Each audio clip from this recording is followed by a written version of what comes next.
But the reason I called the stream "They Banned Douche Flutes" is predominantly because it was just announced. We're talking about moments ago that San Francisco became the first country in the United States to ban douche flutes. And when I'm talking about douche flutes, I mean cigarettes. This is absolutely insane. Let's play this video. Hold on. Let's stop the Russian hard bass here for a second. Let's play this propaganda matrix bullcrap. That's. What's the status of this vote right now? So we're waiting on the city board of supervisors to vote on whether to take this big step right now. We're expecting it to happen within the next couple of minutes. And Juul has just become a really controversial company. People really don't like them. San Francisco really doesn't like them. And the main reason is that kids have been using some of their products. So, yeah, people will use whatever they want to use. This is a train of thinking and train of thought that is installed in so many young people, especially left-leaning young people. Like, government needs to do something because this is bad. Yeah, it's bad that some people are addicted to nicotine, but banning it won't do any harm reduction at all. It will only cause more harm. And you can already see the psychological kind of propaganda. And it's not done on purpose. It's not done deliberately. It's done because of the education system and just how corrupt it is, bringing people up to always look for an authoritative figure, look for their nanny, look for someone above them to take responsibility. Like, hey, this is a controversial company that's doing something bad. Yeah. What's the alternative? A black market for it, which they're not realizing and understanding here, will happen and have more harm to the people. the health risks are largely unknown. Health risks. The FDA approves Twinkies. We have vitamins and minerals that still have a hard time getting through FDA approval, but they approve Twinkies as safe and consumable. That's absolutely insane. The argument here, this is for your safety, guys. No, it's not for your safety. It's done for revenue generation. It's done to build up the bureaucracy. It's done to build up the state. It's done to penalize poor people, which exactly will happen because of this law passing. Now, they shot this video before it actually went into the law. We really should be called into the degenerative aspects of our society that will destroy the human race with the nanny-ninny state. That's really, sorry, I'm getting a little worked up here. But let's keep playing it here. You are inhaling liquid nicotine, heated liquid nicotine, essentially, but the long-term risks. The heated liquid nicotine! The children! We have to save the children! That's why we're going to pass more laws and have guys with guns run around to stores, probably middle earners, families, and then shut them down, have them pay more taxes to have more regulators, guys with very low libido, very low testosterone, walking around with their little clipboards, man. Hey, are you selling some heated liquid tobacco products, sir? Sorry, this gets me angry because naturally, what's going to happen here? Tobacco is going to, of course, become the replacement here. Obviously, as a former smoker, I smoked for 11 years. Disgusting, nasty cigarettes, mainly because of the psychological propaganda behind it. The one thing that made me quit, I'll talk about this in a little bit later, but as someone who smoked cigarettes for over 11 years, like an idiot, because I was addicted. I was a nihilist too. I didn't care. I'm a different person now, but I didn't care about my health, my safety. This is why you see a lot of the crazy content on our channel, on our main YouTube channel, on We Are Change, of me going to Fukushima, of me going to Venezuela, of me going to Somalia, because I just said, I don't care about life. I'm going, and I was smoking cigarettes, drinking. I turned a new leaf. Cigarettes were a big major part of it, but it was brutal trying to quit. And it was douche flutes. It was the douche flutes that made me quit. And now, if I lived in San Francisco, I would just have to go towards a black market. I would have to go out of town to get my douche flute which would increase my chances of continuing to smoke cigarettes. And again, the government thinking that they're doing something good, they're not. They're doing the total opposite, creating more harm here with now black markets of people putting different weird liquids together, selling it underneath the table, where, of course, there's most likely going to be more people hurt here. And in so many different ways, because that's what happens when government gets big, regulations get big, laws get big, and compensate our daily life. Let's keep playing the little propaganda happening here. We don't really know, and critics would argue, well, it's better than traditional cigarettes. Right, exactly. And the sale of traditional cigarettes will still be allowed. Sale of marijuana. Yeah, exactly. We don't know the results. We don't. But to me, there definitely is a clear difference. That just the simple fact that you could take a douche flute and you could have, 12 milligrams, 8 milligrams, or 3 milligrams, and slowly wind yourself off of nicotine. That's huge. That's huge. And that's been very important to me. The fact that kids will have anything that they want. People, if they want to use drugs, they will do anything. That's why the whole war on drugs failed. Because it's stupid to think that you could decide what people can and cannot put into their bodies. It's absolutely insane. Marijuana will still be allowed. But, people are saying that because we don't know these risks, it's too much to let kids in schools use them. Now, kids are not allowed to use them, and Jewel has said again and again. Oh, the law didn't work? Gee, Louis, what? Oh, there was a law, but people didn't follow the law. They said young kids can't have douche flutes with nicotine. Why are there a bunch of kids with douche flutes and nicotine? I thought we had a law. What are we gonna do to fix this? We need more laws. They're so stupid. And that it is trying to prevent underage use of these products. So, Eric. Yeah. They're trying to prevent underage use of it. That worked well. Yep. Anne makes a good point. Alcohol is legal. Marijuana is legal. Cigarettes are legal. E-cigarettes everywhere else are legal. Does it make sense for San Francisco to ban a legal product? It's a very San Francisco city government move. It's Yeah, it's a stupid, mentally deranged move. Meanwhile, there's heroin, needles, human feces all over the streets. What does the government prioritize? What do they want to go after? You and your douche flute. Absolutely insane. city that's brimming with the technology industry, but then the city government, especially from the tech perspective, doesn't always feel super friendly to it. I mean, it's also a city that's, put a soda tax in place, been on the forefront of the straws debate. So certainly a city government that's happy to sort of tax and restrict products in ways that they see that are to their citizens' benefit. And that's clearly the case here. And like Anne said, I mean, there's the risk that Juul is leading children to take up smoking when they wouldn't, pitted against people who otherwise will buy cigarettes in San Francisco, would continue buying cigarettes while they're legal, who would use e-cigarettes to try and mitigate the danger to them in consuming nicotine. What's going to happen now? All the young kids, they're just going to go buy cigarettes now, and they're going to smoke cigarettes illegally.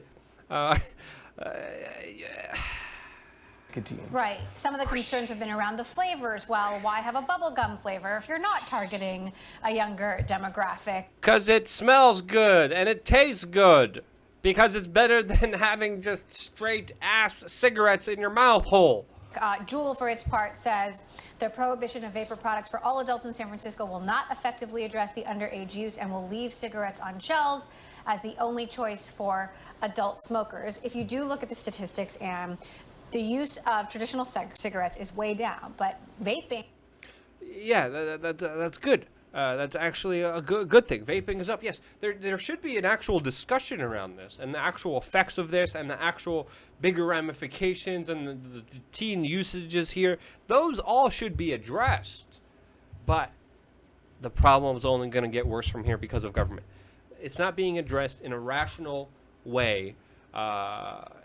And again, you look at other societies. You look at specifically what happened in Colorado. You look at what happened in Portugal. You look at what happened in the Netherlands.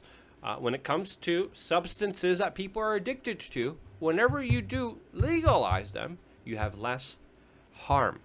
You have significant harm reduction. You have significant also, specifically in the cases of Portugal and specifically in Netherlands, the usage of particular substances going down dramatically because it's legal and there's no longer a taboo. There's no longer the hot stove analogy that you tell the kids not to touch. You tell the kids not to touch it, they're going to touch it. There's been a number of streamers on DLive that are on Omni.tv, right? And it's usually just teenagers saying really inappropriate things because it's a counterculture thing to do because everyone in our society's trying to be politically correct. Young kids, you go on, seriously, do this. On me.tv, it's a random app where you get connected to random people, some older, some younger. Usually it's dominated by younger kids. You keep going. You have kids saying the craziest, most insensitive, most like offensive things possibly just to get a reaction. Why? Because society puts all this pressure. The mainstream media, these authority figures are saying, don't say mean words. Don't say mean words. Don't say a bad word. And the kids are like, F off, you. They're saying the hard N word. It's crazy. Just go, seriously, go on Omni. You don't have to do this. I'm not promoting them. But it just shows you how all the logic here and how it's even presented is absolutely, totally backwards. Has spiked. I believe the number of teenagers in the United States has gone from 2% a decade ago to 20% of U.S. teenagers have tried e-cigarettes. What is San Francisco really concerned about? So they say that 1 in 4 high schoolers have tried e-cigarettes and 1 in 14 middle schoolers. So you're really seeing this a lot in schools. Save the children. Yeah, this is going to help. I think San Francisco understands that it might not have a huge impact on Juul itself by putting through these measures. Oh, look at that young hipster with his douche flute. What they're hoping for is that other cities will kind of follow suit, and that as a result, it could have an impact on teen use in the country overall. Eric, what are we hearing from investors? Because to be fair, this company is making money hand over fist. International sales are exploding. There's an Indonesian retail giant that's about to sign an exclusive deal with Juul. The shares are skyrocketing just because of... Yeah, because they created a product that people want. The usages and the effects of nicotine should be talked about, should be understood, especially by kids. And you do that with knowledge, you do that with education, you do that with information, not with bureaucracy and dumb laws. That one deal with an e-cigarette maker, and you've got investors out there who are saying, look, this is the lesser of two evils.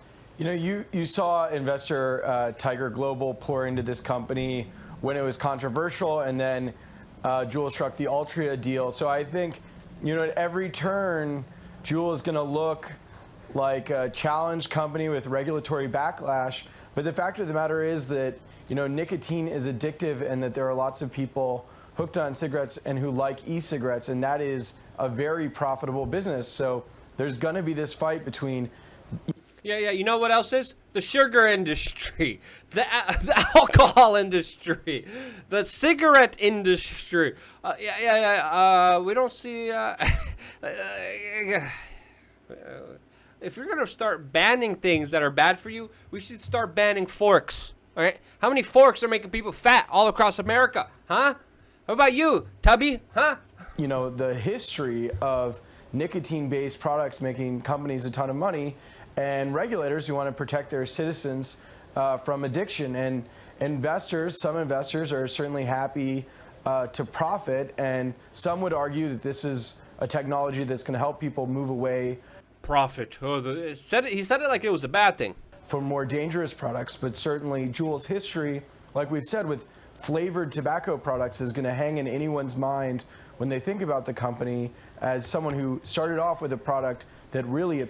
Oh wait, there's a technological innovation that now lets us have nicotine in a unicorn fart juice. That's so horrible. You won't stop innovation. You won't stop people's demands, and to think you will. What are you talking about here? You're talking about juice flavors that are literally called unicorn farts. Like literally, so I have some here because again, I smoked literally a pack a day. close to 11 years. I feel ashamed of myself. I was a total idiot. But the way I started quitting is that I started, douche fluting a little bit with a little bit of milligrams of nicotine as well as CBD oil. Again, I'm not a doctor. I'm not telling you what to do. But I started, douche fluting, a little bit of nicotine, a little bit of CBD, started, hanging out. And then I started implementing the douche flute more. Started douche fluting more and more and more. And then it was half douche flute and a half pack of cigarettes a day. Then I took the Alan Carr Easy Way to Quit Smoking Method workshop. They have a book. I read the book once, quit for 2 weeks, and then got back on the horse after some stress and craziness again hit my life. But I took a course where I sat down and someone talked to me one-on-one and explained to me, hey, nicotine, it's actually not that bad of addiction. And psychologically, we are tricked by pop culture, by institutions and entertainment shows like House of Cards that have the PR talking points that get paid a stupid amount of money to usher big tobacco talking points on that show. You look at all of the other shows that I grew up on, I always see this super macho guy, like even in Die Hard, lighting a cigarette after having a crazy, successful, stressful. That psychological subliminal messaging that we don't, pick up. It's not told to us. We just see. And it's regurgitated back and back to us, is really the main driving force in this kind of skewed belief that if I'm going to stop smoking, I'm not going to be cool, that I'm going to be more stressed, when absolutely, I'm going to be fat. Absolutely, that is the opposite case when you actually look into the mentality of it. And when you start looking into the mentality of it, you're like, holy cow, I've been brainwashed this whole time. And I quit. Barely any withdrawal symptoms. I started douche fluting again, but with 0 milligrams. You look at the douche flutes I have.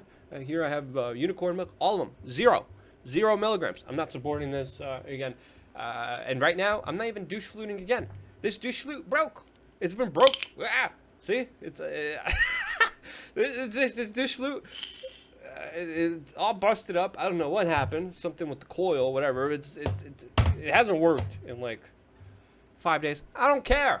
I'm not addicted because it's 0 milligrams here, and I just needed to psychologically, if I ever had a panic mode, kind of go to that. But again, absolutely insane, stupid logic happening here. Let's watch the rest of this video. Appealed to teens. Now, San Francisco, Anne, has paved the way with controversial rulings before legalizing same-sex marriages. San Francisco was the first city in the United States to do that, banning plastic grocery bags. San Francisco was also the first city in the U.S. to do that. We don't know what the right side of history is going to be in this particular situation, but Jules sort of stuck between a rock and a hard place. It looks like this is going to overwhelmingly pass. What is their plan B? So they do have a plan B. They're moving to get on the Black market drug dealers. November ballot. That are literally going to go to Oakland, all right, pack a whole bunch of jewels, go across the bridge to San Francisco. A whole bunch of kids are going to be like, I'll pay top dollar now. A bunch of drug dealers take credit cards now. Cryptocurrencies as well, dollars. I'll pay top dollar. I'll pay double. Hey, I don't feel like going to Oakland. Get me some jewel pods. They'll do it. That's exactly what's going to happen. Measure that. A whole bunch of drug dealing criminals are going to be enriched now. Thank you, San Francisco. Would ban the sale of e-cigarettes to anyone under age 21. Now, that would be a little bit more of a restriction than there is right now, and that would actually supersede this ban should it pass. And there's also this potential ban going into effect on real estate and them even operating here, correct? Right, exactly. Oh, wow. Juul is headquartered on city property at Pier 7, Pier 70, just up the road. So the city is looking at passing a measure that would ban the sale, distribution, and manufacturing of e-cigarettes on city property. Juul will probably be grandfathered in, but they have bought a new building, and they are going to start moving employees there. My goodness, golly gracious, my camera died. Hold on, I'm filling it in. We're live here on our backup platform, like we usually are. Okay, we're back now. We're back. That's my official reaction to the douche flutes being banned. What do you guys think? Too far, too little moves by the government? I'm really curious. Again, we're just doing this as kind of a live stream on another platform. Yeah, stay tuned for more. Thanks for watching We Are Change. All right. So I just did that. I was kind of getting